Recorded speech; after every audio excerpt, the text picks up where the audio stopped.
अस्सलामुअलैकुम, good morning, सुबह बखैर। कैसे हैं आप सब लोग? होपफुली आप ठीक ठाक होंगे, कोरोना के वार से महफूज होंगे। और ये हम इसलिए कह रहे हैं क्योंकि हर गुजरते दिन के साथ कोरोना केसेस बढ़ते जा रहे हैं। हमारे इर्द गिर्द से अब खबरें मौसूल होना शुरू हो गई हैं क्योंकि हमारे अपने दोस्त अहबाब अब दोबारा से, जो शुरू में दौर चला था ना कि इस वायरस का शिकार हो रहे थे करीबी जानने वाले, अब दोबारा से वही खबरें सुनने को मिल रही हैं कि जनाब इस दोस्त को कोविड हो गया या उस दोस्त के वालिदैन में से किसी को हो गया।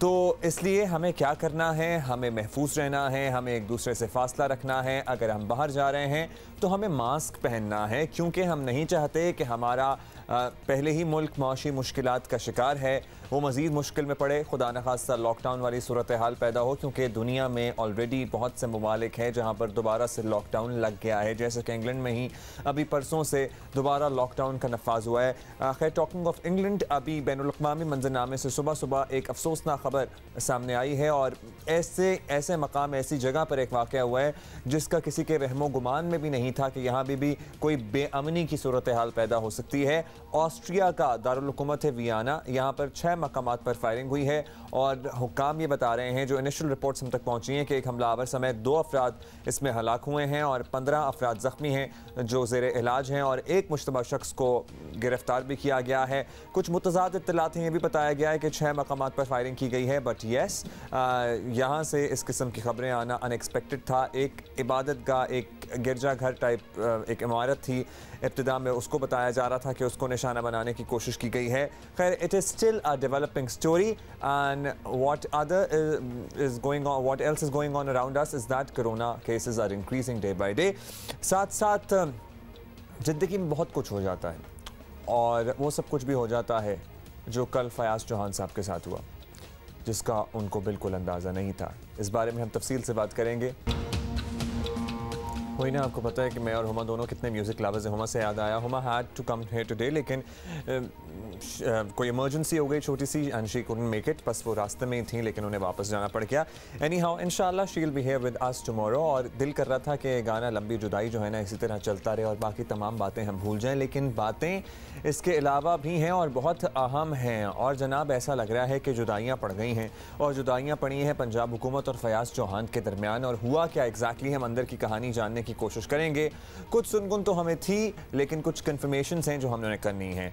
ब्यूरोक्रेसी हो, पुलिस हो या अपनी काबीना, वज़ीर आला पंजाब उस्मान बुज़दार अपनी हुकूमत के तीसरे साल में भी टीम पक्की नहीं कर पा रहे हैं। एक्चुअली लगता यह है कि पंजाब में आई तब्दीली की लहर के सामने कोई टिकी नहीं पा रहा। आधा दर्जन आईजीज़, जी आपको मजाक लग रहा होगा, नहीं, आधा दर्जन आईजीज़ और चीफ सेक्रेटरीज की तब्दीली के साथ साथ पंजाब हुकूमत के वज़रा भी बार बार तब्दील होते रहे। कल एक बार फिर वजारत इत्तलात में तब्दीली हुई है। वो वजारत जो 2018 में फयाजुल हसन चौहान के पास आई थी, समसाम बुखारी, मियाँ असलम इकबाल के बाद वापस चौहान साहब से होती हुई एक बार फिर उनसे ले ली गई है। ये कलीमुल्लाह से सलीमुल्लाह, सलीमुल्लाह से कलीमुल्लाह आपको लग रहा होगा, लेकिन कुछ मिलती जुलती सूरत हाल है। दिलचस्प बात यह है कि कोई 10 दिन पहले वज़ीर आज़म ने एक इजलास में दीगर वज़रा के सामने फयाज़ चौहान को अपोजिशन के खिलाफ ज़बरदस्त मुहिम चलाने पर शाबाशी दी थी और माशाल्लाह इसमें तो कोई दो राय नहीं है। उनका he had just one job and I guess he was doing it quite well. Opposition को दिन रात टेलीविजन पे बैठ के वो बातें सुनाते थे, लेकिन कल अचानक उनकी छुट्टी हो गई, फयाज़ चौहान चले गए। एंट्री हुई है एक बार फिर फिरदौस आशिक अवान साहिबा की, जो अब वज़ीर आला पंजाब के मुअव्विन खुसूसी बराए इत्तलात होंगी। फिरदौस आशिक अवान साहिबा कुछ माह पहले वज़ीर आज़म की मुअव्विन खुसूसी थीं। एक दिन अचानक चौहान साहब की तरह ओहदे से हटा दी गई और उसके बाद हम अक्सर आपस में भी बात करते थे कि जिस दिन से ये ओहदे से हटी थी नज़र नहीं आई थी कहीं, मतलब she was found nowhere, she was nowhere to be seen. और उसके बाद अचानक आई हैं। वफाकी वज़रा ने फिरदौस आशिक अवान साहिबा के जाते ही कुछ ऐसा कहा था, हम वैसे ही रिमाइंडर के तौर पे आपको दिखाना चाहते हैं। नहीं, पहले से खबरें तो चल रही थी बिल्कुल जिस तरह से आपने ये कहा, और फ्रेंकली मेरे ख्याल में तो उनको तब्दील करने में देर ही हुई। प्राइम मिनिस्टर साहब ने अपना फैसला लेने में वक्त लिया और उन्होंने एनालाइज किया कि जो भी बेहतरीन टीम है उसको वो लेके आए हैं। लेकिन जाहिर है कि उनकी कारकर्दगी के ऊपर काफ़ी सवालिया निशान रहे हैं। ये बड़ी दिलचस्प पेशरफ्त है एक्चुअली, इसलिए भी कि मीडिया रिपोर्ट्स में वजारतों की जिन तब्दीलियों की पेशगोई की गई थी वो महंगाई की बुनियाद पर वफाक की सतह पर होना थी, लेकिन पंजाब में सरप्राइज़ आया है। इस सारी कहानी में एक और दिलचस्प बात यह हुई है कि सबको इत्तलात देने वाले वज़ीर इत्तलात या मुआविन खुसूसी बराए इत्तलात अपनी छुट्टी से लाइल्म थे। भाई खुदा किसी के साथ ये ना करे जो इनके साथ उस वक्त हुआ। ज़रा देखिए क्या हुआ।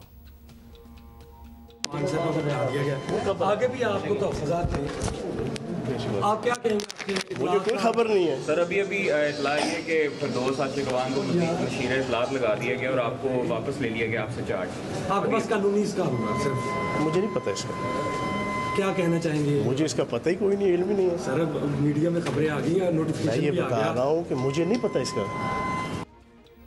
थोड़ा सा वैसे मुझे तरस ही आ गया देख के, लेकिन उसके बाद आप इनकी चरब ज़बानी और वो बयानात याद करें तो वो वाली फीलिंग आपकी चली जाएगी। जियो न्यूज़ लाहौर के ब्यूरो चीफ रईस अंसारी साहब ने हमें ज्वाइन किया। रईस साहब, एक्चुअली अचानक से हुआ या पहले से सुनगुन थी आप लोगों को कि हाँ चौहान साहब की छुट्टी होने वाली है, और वजूहात क्या बनी है सब की? अगर अपोजिशन के लत्ते लेने का काम था या फिर अपोजिशन को दिन रात सलावातें सुनाने का काम था, वो तो बड़ा बखूबी कर रहे थे। ये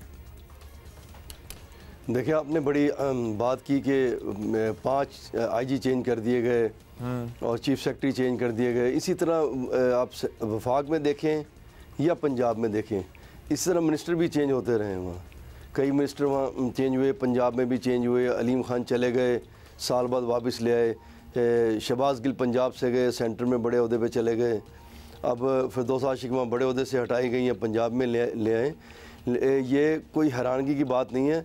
ये कह लें ये इमरान खान का खासा है। वो ये नहीं देखते कि किस वक्त कौन क्या काम कर रहा है। जिस तरह फयाज चौहान थे, जिस तरह वो अपोजिशन के ख़िलाफ़ सबको पता है, जिस तरह वो डटे हुए थे और जिस तरह अपना बयानिया जो है वो पेश कर रहे थे, मेरा ख्याल वो नंबर 1 थे इस वक्त। लेकिन जो इनको हटाया गया तो उसमें जो फयाज चौहान है उसको भी इतना इल्म नहीं था कि हटाएगा। थोड़ा बहुत उसे उन्हें समझ आ रही थी, वो मैं आपको बताऊंगा कि वो किस दिन शुरू हुई।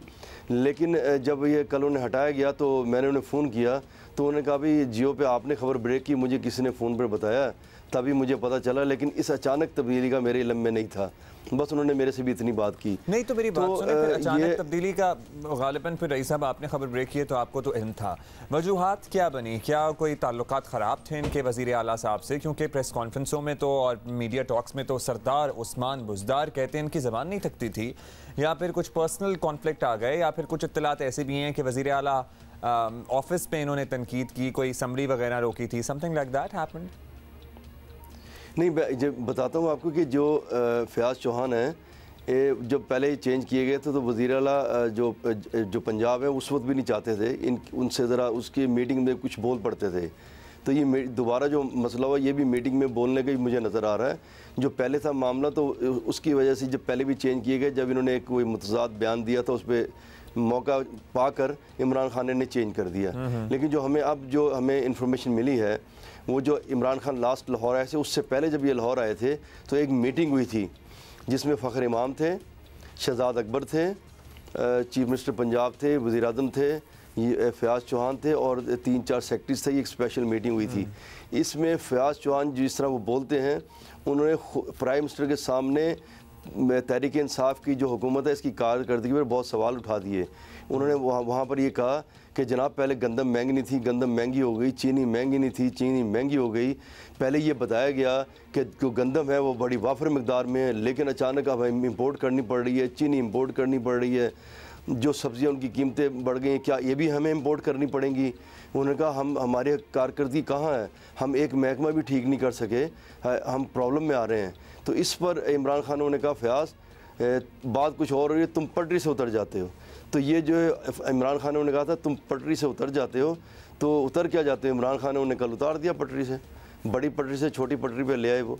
तो ये जिस तरह बयानियाँ पेश करते हैं अपना तहरीक इंसाफ का और अपोजिशन के सामने डटे हुए हैं, इसी तरह ये कभी कभी अपने जिस तरह इमरान खान ने कहा कि तुम पटरी से उतर जाते हो, ये अपनी मीटिंग में भी इसी तरह हो जाता है। नहीं, ये तो बड़ा सीएम की जो पहले बड़ी मायूब सी बात है रईस साहब, क्योंकि ये कल्चर तो बड़ा अनहेल्दी है कि जो भी हुकूमती पॉलिसियों के ख़िलाफ़ आवाज़ उठाए, और अगर आवाज़ अंदरूनी मीटिंग में उठा रहा है या अपनी इंटरनल मीटिंग में उठा रहा है तो बेहतरी की उम्मीद से उठा रहा है, उसको तब्दील कर देना कोई अच्छी रिवायत तो नहीं है।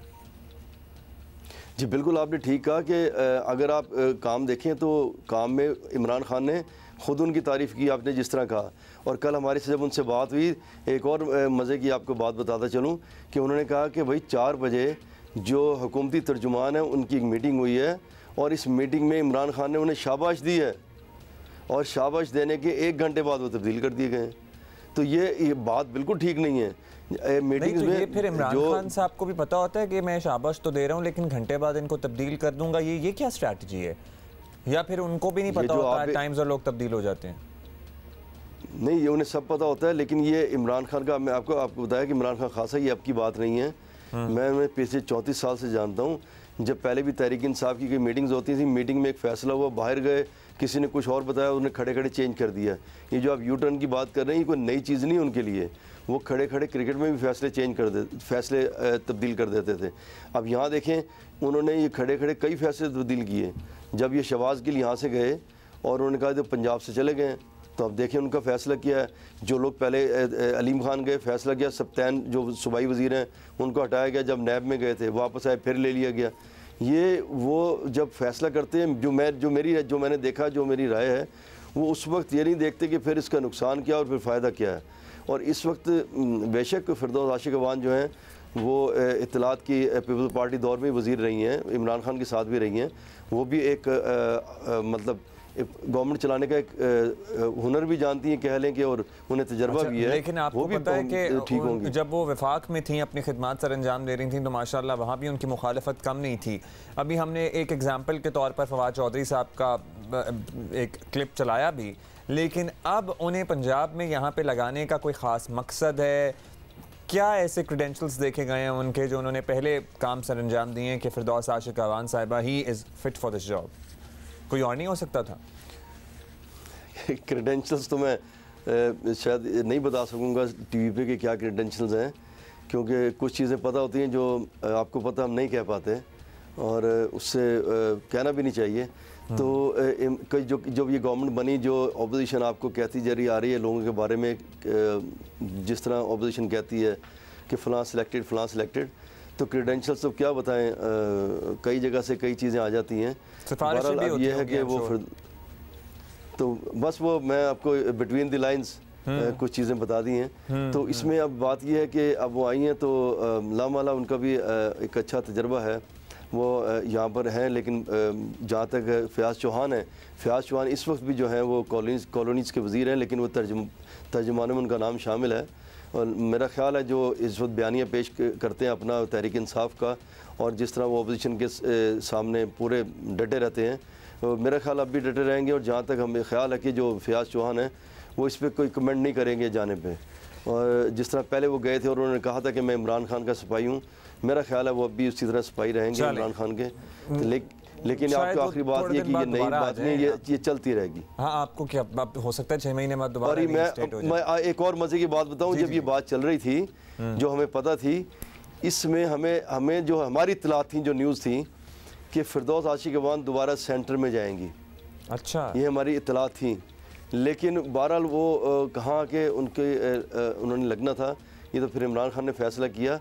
तो जिस तरह आपने कहा फ़याज़ चौहान का, हो सकता है कि वो यहाँ से ज़्यादा बड़ी पोस्ट पे चले जाएं 5-6 माह बाद। ये इमरान खान है, इनका कुछ पता नहीं चलता किस वक्त क्या फैसला करें। चलें, बहुत शुक्रिया आपका। रईस अंसारी साहब हमसे बात कर रहे थे और हमें बता रहे थे कि एक्चुअली अंदरूनी कहानी हम सुनते रहते हैं ना कि क्या था मसला। So that is it. और अमरीकी सदारती इंतखाब की बात करेंगे। अमरीकी इंतखाबात का दिन बिलाखिर आ गया है। अमरीकी अवाम अपने सदर का ही नहीं, एक आलमी लीडर का भी इंतखाब करेंगे और इस इलेक्शन के नताइज का असर पूरी दुनिया को मालूम है कि पूरी दुनिया पर होगा। अमरीका में सदारती इंतखाब के लिए पोलिंग आज होगी, जिसके लिए रिपब्लिकन उम्मीदवार डोनाल्ड ट्रंप और उनके डेमोक्रेटिक हरीफ जो बाइडन सदारती इंतखाबात में फैसला कुन किरदार अदा करने वाली रियासतों में वोटर्स की हिमायत हासिल करने में लगे हुए हैं। हालिया जो सर्वेज हैं उनके मुताबिक जो बाइडन को स्विंग रियासतों विस्कॉन्सिन और मिशिगन में बरतरी हासिल है, जबकि पेंसिल्वेनिया में उन्हें मामूली बरतरी हासिल है। रिवायती तौर पर ये रियासतें अपना वजन डेमोक्रेट पार्टी की तरफ डालती रही हैं। 2016 के इंतखाबात में डोनाल्ड ट्रंप मामूली तनासब से यहाँ से भी कामयाब हुए हुए थे। कौमी सतह पर किए जाने वाले राय आमा के जायज़ों में जो बाइडन अब भी सदर ट्रंप से 8 पॉइंट्स आगे हैं। अमेरिका में बड़ी तादाद में वोटर्स ने कोरोना वबा के बायस डाक के जरिए अपना वोट कास्ट कर लिया है और एक अंदाजे के मुताबिक अब तक 9 करोड़ से ज़ायद अफराद अपना हक़ राय दही इस्तेमाल कर चुके हैं, which is an unprecedented number. पिछली दफ़ा के मुकाबले में इस दफ़ा बताया जा रहा है कि टर्नआउट बहुत ज़्यादा है। अमेरिका के सदारती इंतखाबात पर इस वक्त न्यूयॉर्क में क्या माहौल है, और इसके लिए आपको बताएं हम जियो पाकिस्तान ने खास एहतमाम किया। जियो पाकिस्तान के टीम मेंबर हारिस बिन अजीज़ इस वक्त न्यूयॉर्क के टाइम्स स्क्वायर पर मौजूद हैं, तो उनसे जानते हैं कि वहाँ क्या चल रहा है। Over to you Haris. जी, हुमा और अब्दुल्ला, मैं इस वक्त न्यूयॉर्क के टाइम्स स्क्वायर पर मौजूद हूँ। इलेक्शन नाइट है, अब से कुछ घंटों बाद ही अमेरिका के सदारती इंतखाब के लिए पोलिंग का अमल शुरू होने वाला है। अर्ली वोटिंग कई रियासतों में पूरे अमेरिका में हो चुकी है। 9 करोड़ से ज़ायद अफराद अर्ली वोटिंग में वोट डाल चुके हैं। जो बाइडन और डोनाल्ड ट्रंप के दरमियान कांटे का मुकाबला है। स्विंग स्टेट्स 5 रियासतें अमेरिका की, वो तय करेंगे इलेक्टोरल कॉलेज के हिसाब से कि किस उम्मीदवार को बरतरी हासिल होगी। अब तक जो प्रोजेक्शन पोल्स हैं उनमें जो बाइडन को बरतरी हासिल है, लेकिन 2016 में भी ये हुआ था कि डोनाल्ड ट्रंप ने अपसेट किया था और हिलरी क्लिंटन को बरतरी हासिल थी तमाम प्रोजेक्शन पोल्स में, लेकिन उसके बावजूद डोनाल्ड ट्रंप ने मैदान मार लिया था। अभी न्यूयॉर्क की ये सूरत हाल है कि यहाँ पे डाउनटाउन मैनहट्टन में, लोअर मैनहट्टन में, तमाम जगहों पर तकरीबन जो बड़े स्टोर्स हैं, जो बड़ी दुकानें हैं वो, या जो बड़े दफातर हैं, उनको बंद किया गया है। उन पे लकड़ी के रुकावटें लगाकर उनको बंद कर दिया गया है, क्योंकि 2016 में भी इंतखाबात के बाद हंगामे फूट पड़े थे जो फसादात में तब्दील हो गए थे। और एक बार फिर ये ख़तरा है कि ऐसा ना हो कि इंतखाब के बाद हंगामे हों और फसादात में तब्दील हो जाएं, इसलिए बड़े पैमाने पर हिफाजती इंतज़ामात यहाँ पर किए जा रहे हैं। मुख्तलिफ़ चर्चेज़ में, मुख्तलिफ़ स्कूल्स में, टाउन हॉल्स में पोलिंग बूथ्स बनाए गए हैं, जहां सुबह से ही वोटर्स अपना हक़ राय दही इस्तेमाल करेंगे और उसके बाद नतीजा उम्मीद है कि 1-2 रोज़ में ऐलान हो जाएगा और जनवरी में नए सदर अपने ओहदे का हलफ उठाएंगे। लेट्स सी क्या होता है, लेकिन ज़ाहिर है कुछ भी कहना कबल अज़ वक्त होगा। कांटे का मुकाबला है और दरअसल कांटे का मुकाबला है। सीनियर तज्ज़ियाकार प्रोफेसर रसूल बख्श रईस साहब ने हमें ज्वाइन किया, उनसे भी ज़रा तज्ज़िया लेते हैं, मालूम करते हैं कि क्या लग रहा है। बहुत शुक्रिया आपका रसूल बख्श रईस साहब। सर, अमरीका के सदारती इंतखाबात पर पूरी दुनिया की नज़रें लगी रहती हैं। आलमी मंजरनामे पर अमरीकी सदर की हैसियत क्या होती है? हम आपसे अगर इब्तिदा में ये जाने, क्यों इतना अहम है दुनिया के लिए अमरीकी सदर का ओहदा? समझा जाता है कि अमेरिका के सदर दुनिया के ताकतवर तरीन शख्स हैं, इसलिए कि वो एक आलमी ताकत है, आलमी इदारों पर गलबा है, सबसे बड़ी मईशत है। दुनिया में तकरीबन 1000 अड्डे हैं और सबसे बड़ी फ़ौज है। अस्करी क़ुव्वत का मुकाबला नहीं किया जा सकता।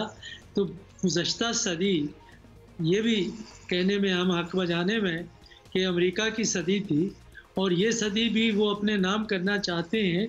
तो जो फैसले वाशिंगटन में होते हैं और सदर करता है, उनकी हुकूमत करती है, उसके असरात सारी दुनिया पर गालिब हो जाते हैं।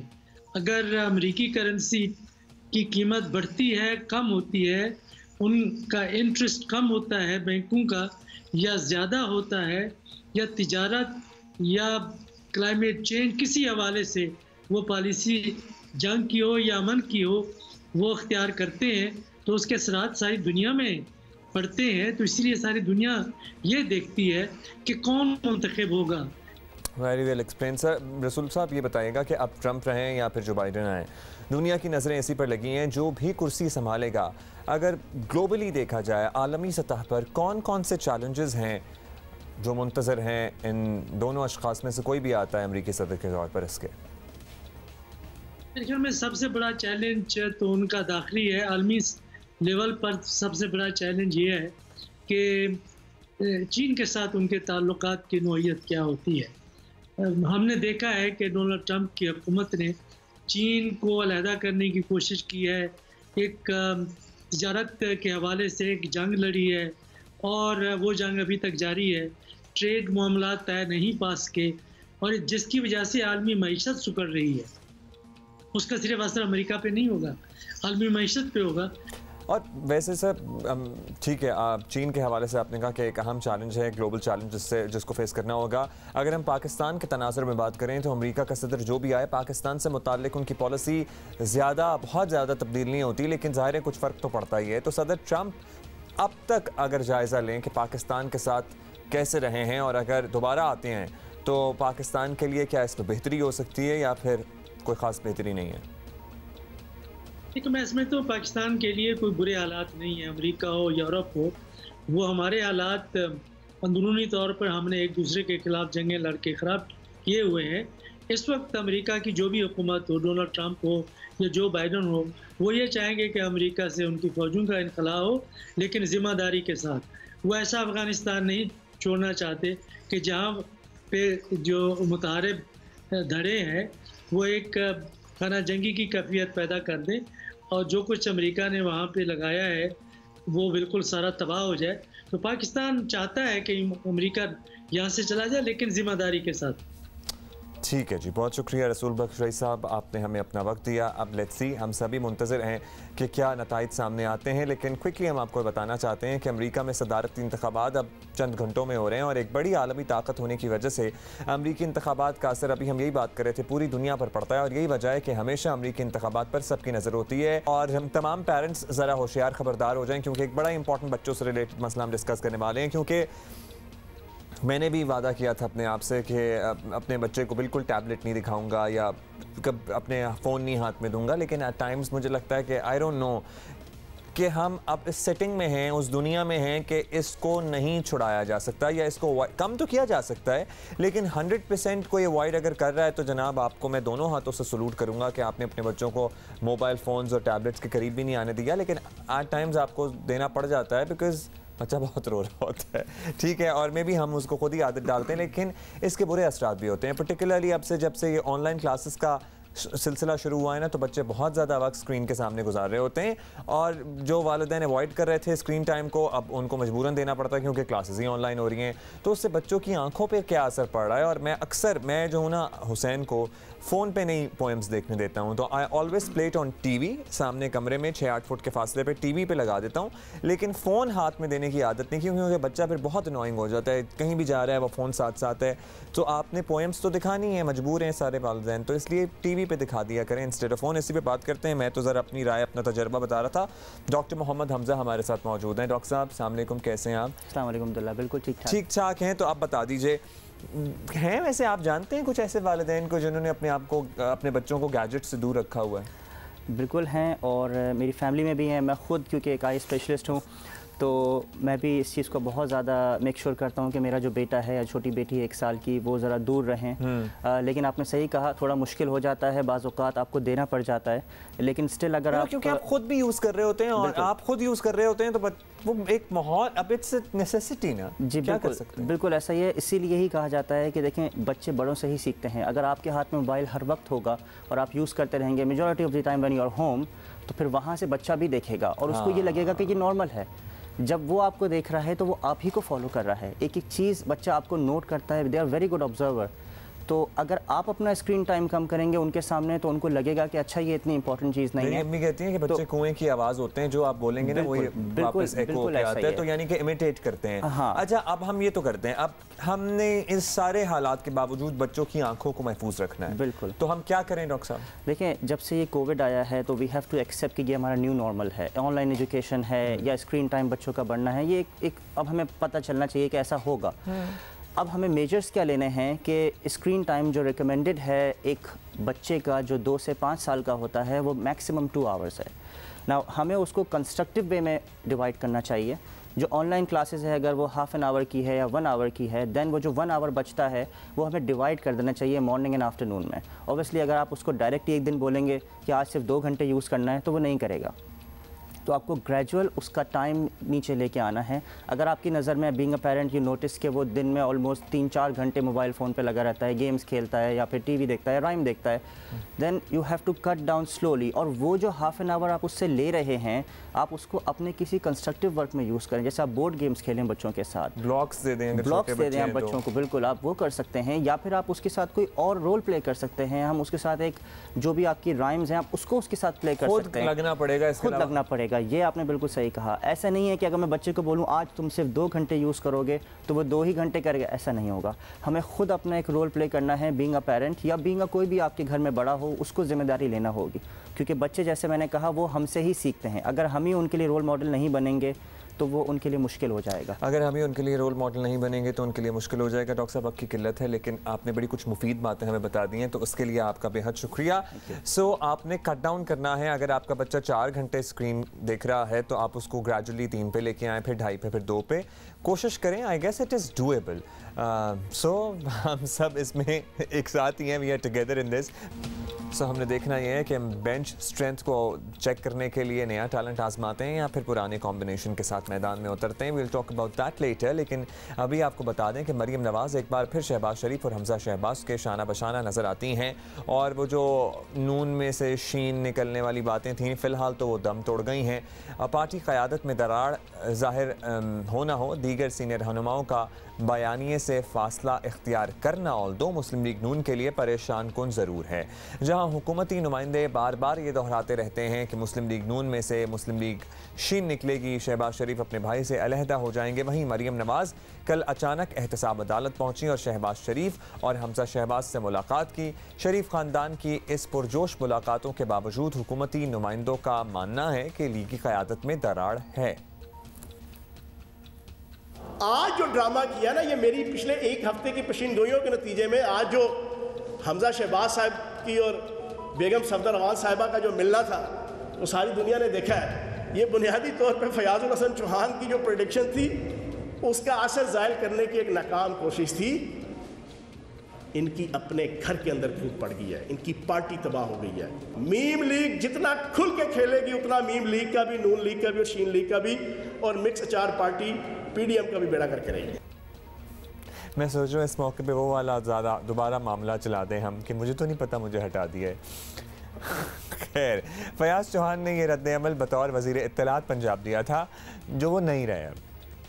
बहरहाल इस मसले से बड़े मसाइल भी मुस्लिम लीग नून के सामने हैं, और एक तरफ तो अयाज सादिक के बयान के बाद वजाहतों का लंबा सिलसिला चल रहा है। साथ ही साथ सीनियर लीगी रहनुमा lieutenant general retired Abdul Qadir Baloch party से अलहदगी का ऐलान कर चुके हैं। मुस्लिम लीग नून के पंजाब से कुछ MPAs पहले ही पार्टी से अलग खड़े थे। कल इस फहरिस्त में अज़हर अब्बास चांडिया का इजाफा भी हुआ है जो वज़ीर आला पंजाब से जा मिले हैं। जहां एक तरफ मरीम नवाज़ का दावा है कि अगला साल इलेक्शन का होगा, वहीं मुस्लिम लीग नून में तंजीमी तौर पर कुछ टूट फूट नज़र आ रही है और इस तरह इलेक्शन जीतना कोई आसान काम नहीं होगा। लेट्स सी क्या होता है। लेकिन रहनुमा मुस्लिम लीग नून मियाँ जावेद लतीफ़ हमारे साथ मौजूद हैं, उनसे बात कर लेते हैं। बहुत शुक्रिया जावेद साहब। जावेद साहब, मरीम नवाज़ शहबाज शरीफ और हमजा शहबाज के साथ खड़ी हैं। अपेरेंटली दुनिया को बताया जा रहा है कि मुस्लिम लीग नून की क़यादत में कोई दरार नहीं है, लेकिन अब्दुल कादिर बलोच से लेकर दीगर जो MNAs को ले लें, कई रहनुमाएँ पार्टी के लोग पार्टी बयानिए से ला ताल्लुक़ हो रहे हैं। तो पार्टी में इस पर कोई तशवीश है? आई एम श्योर होनी चाहिए। देखें, बात सीधी सी है कि ये 30-35 साल से तो मैं भी सुन रहा हूँ कि शहबाज शरीफ अलग हो गए, नवाज शरीफ से ये हो गया। 30-35 साल से शरीफ फैमिली में से कोई अलग नहीं हुआ। और जहाँ तक पार्टी का तल्लक है तो पार्टी पिछले 6 साल से जिस करब से, जिस इंतकाम का निशाना बनी हुई है, पार्टी के एक वर्कर से लेकर लीडरशिप तक कोई बंदा नवाज शरीफ से अलग नहीं था। राय मुख्तलिफ होती थी, अपना तरीक़ाकार मुख्तलिफ बताते थे, मगर जब नवाज शरीफ ने एक फ़ैसला कर दिया तो आप देखें कि गुजरांवाला जलसे के बाद किसी एक बंदे ने कोई उस पर इख्तलाफ किया या उससे पीछे हटने की कोशिश की। हाँ, ये बात ज़रूर है कि कोई थोड़ा चल रहा है, कोई ज़्यादा चल रहा है, मगर नवाज शरीफ ने तो ख़ुद ये बात कह दी थी कि भाई अगर ज़्यादा बोझ कोई ना उठा सके तो घर में बैठ जाए। आइन कानून की बालादस्ती की जंग हम लड़ेंगे, महंगाई के ख़िलाफ़ हम लड़ेंगे, लोगों को तहफ़्फ़ुज़ देने के लिए लड़ेंगे, मकबूजा कश्मीर के लिए जद्दोजहद करेंगे। ये हमारी जद्दोजहद है हर कोई। और ये बयानिया मुस्लिम लीग नून का तो रह नहीं गया, ये बयानिया 22 करोड़ आवाम का बन चुका है। अच्छा जावेद साहब, एक तरफ मुस्लिम लीग नून के ये हालात हैं कि आपके एमपीएस वज़ीर आला पंजाब से मिलते हैं, ख़ुद नवाज शरीफ के ख़िलाफ़ रैलियाँ निकालते हैं, लेकिन पार्टी उनका कुछ बिगाड़ पाती नहीं है। दूसरी तरफ ये दावा कि अगले साल इंतखाबात होने वाले हैं और ये बयानियाँ अब अपनी अभी कहा कि पूरी कौम का बन गया है, इसमें अगले साल जो इंतखाबात होंगे उनमें मुस्लिम लीग नून जीतेगी। इन हालात में कैसे होंगे इंतखाबात और कैसे जीतेगी मुस्लिम लीग नून?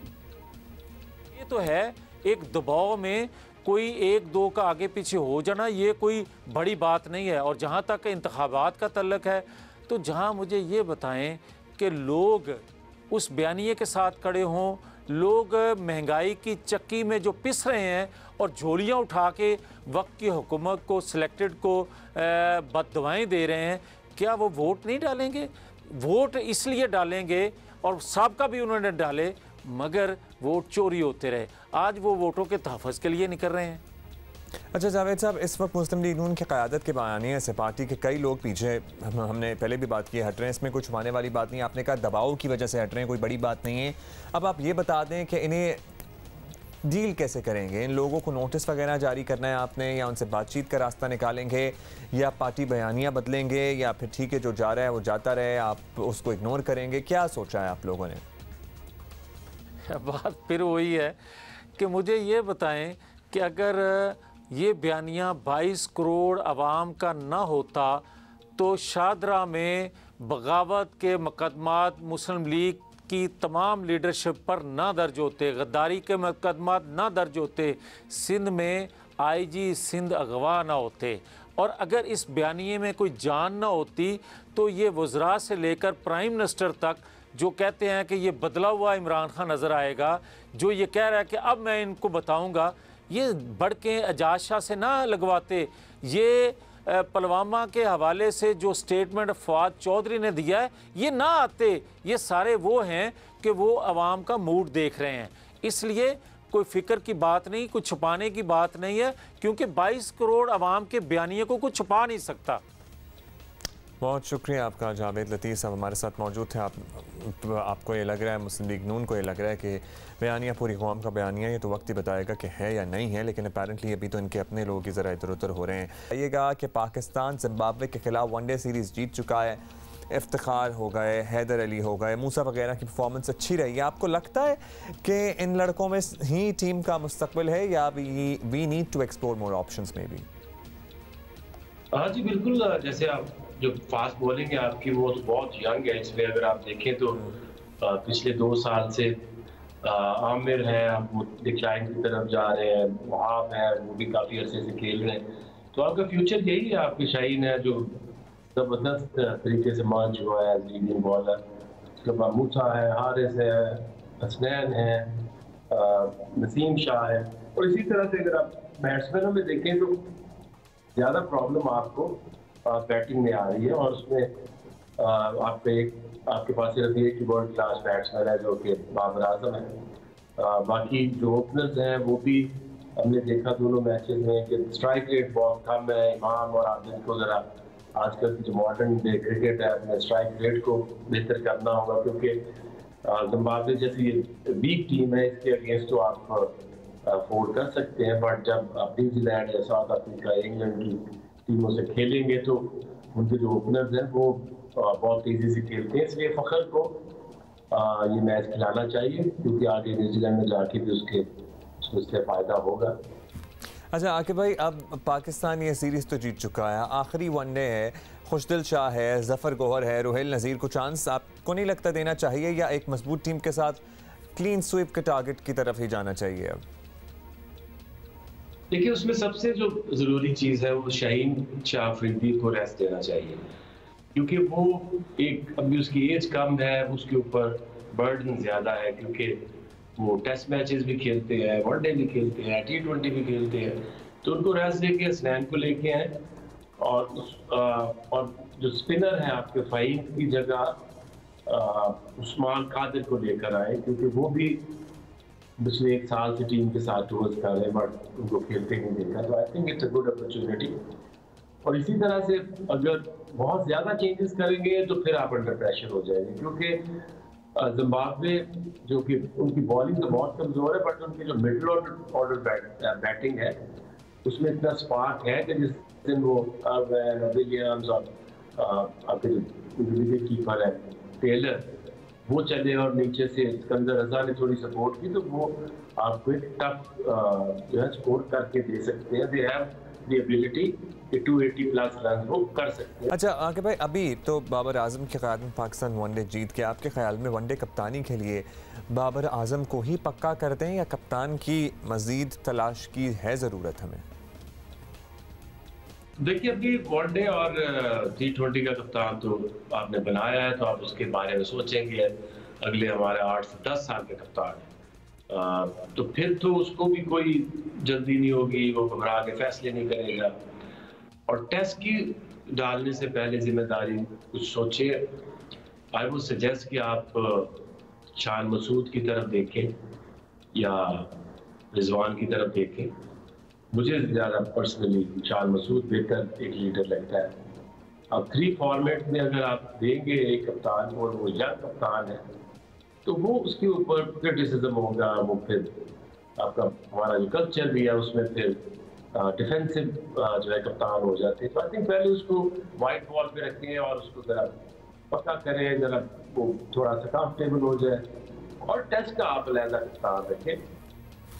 चलें जी, लेट्स सी क्या होता है। बहुत शुक्रिया आपका। आकिब जावेद हमारे साथ मौजूद थे। इस्लामाबाद से खबरें ऐसी भी आ रही हैं कि और तो किसी को फ़ाइन हो नहीं रहा, लेकिन डिप्टी कमिश्नर ने खुद अपने आप को ही फ़ाइन कर दिया था। तो चलें, एक एग्जांपल उन्होंने सेट की थी कि मास्क ना पहनने पे फ़ाइन किस तरह से होना चाहिए, ये तो उन्होंने बता दिया, लेकिन होपफुली इसकी इम्प्लीमेंटेशन भी हो। इस्लामाबाद में कोरोना केसेस में लगातार इजाफा देखने में आ रहा है। इंतज़ामिया मास्क ना पहनने वालों के खिलाफ सख्त कार्रवाई का कह तो रही है, कोई एक्शन हो तो फिर संजीदगी का भी पता लगे। कोरोना वायरस की दूसरी लहर के पेश नज़र हिफाजती इक़दाम करते हुए इस्लामाबाद में आवाम को बाहर निकलते वक्त खुसूसन अवामी मकामात पर मास्क पहनने की हिदायत की गई है। इस्लामाबाद इंतज़ामिया की जानिब से कोरोना की रोकथाम के लिए दफ़ा 144 नाफज की गई है।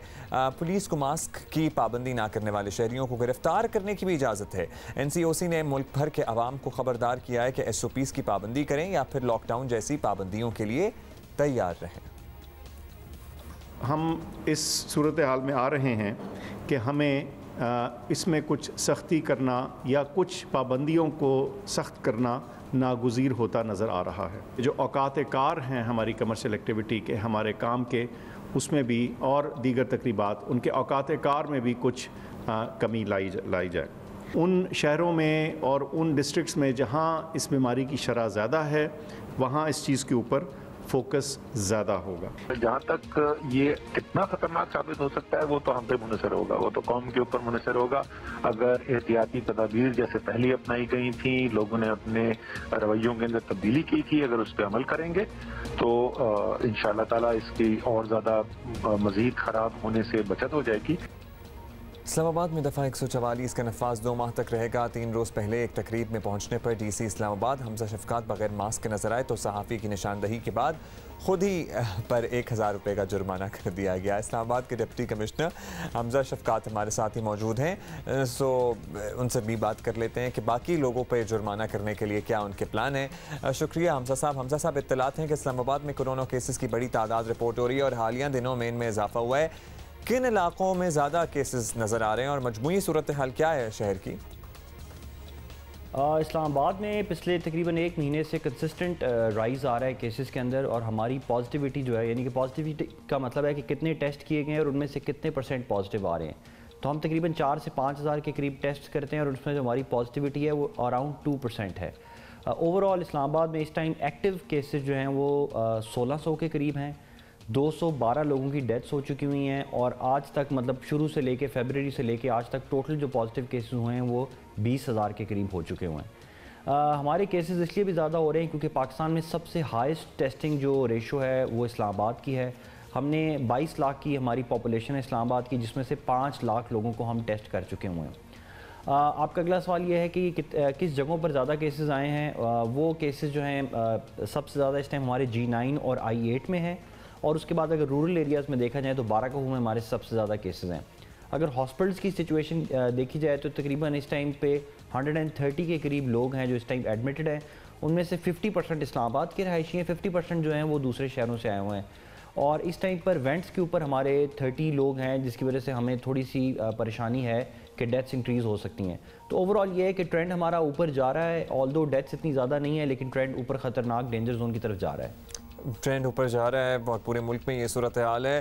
डिप्टी कमिश्नर साहब, इस्लामाबाद इंतज़ामिया ने NCOC से अहकामात के बाद फौरी ऐलान किया था कि मास्क पर भरपूर पाबंदी कराएंगे और भरपूर अंदाज में इस पर नाफिज कराएंगे। इसको खिलाफ वर्जी करने वालों को गिरफ्तार तक करने की इजाज़त है पुलिस वालों को। तो क्या हो रहा है इस सिलसिले में? कोई प्रैक्टिकली आपको मास्क पहनते हुए तमाम लोग नज़र आ रहे हैं इस्लामाबाद में?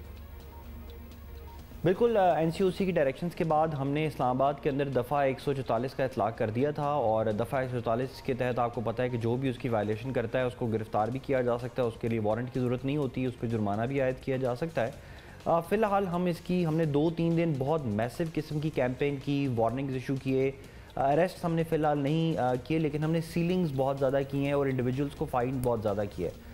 अगर सिर्फ मैं आपको 7 दिन 6 दिन की कार्रवाई बताऊं तो हम मोर देन 70 होटल्स को सील कर चुके हैं, मोर देन 100 शॉप्स को हम सील कर चुके हुए हैं। तकरीबन 500 से 600 लोग ऐसे हैं जो कंसिस्टेंट वायलेशंस कर रहे थे, उनको बार बार बताया गया तो उनको भी हमने जुर्माने किए हैं और अभी तक टोटल जो है वो 35 लाख से ज़्यादा के हम जुर्माने कर चुके हुए हैं। इस्लामाबाद के अंदर हमने 70 स्कूल्स को सील कर चुके हैं।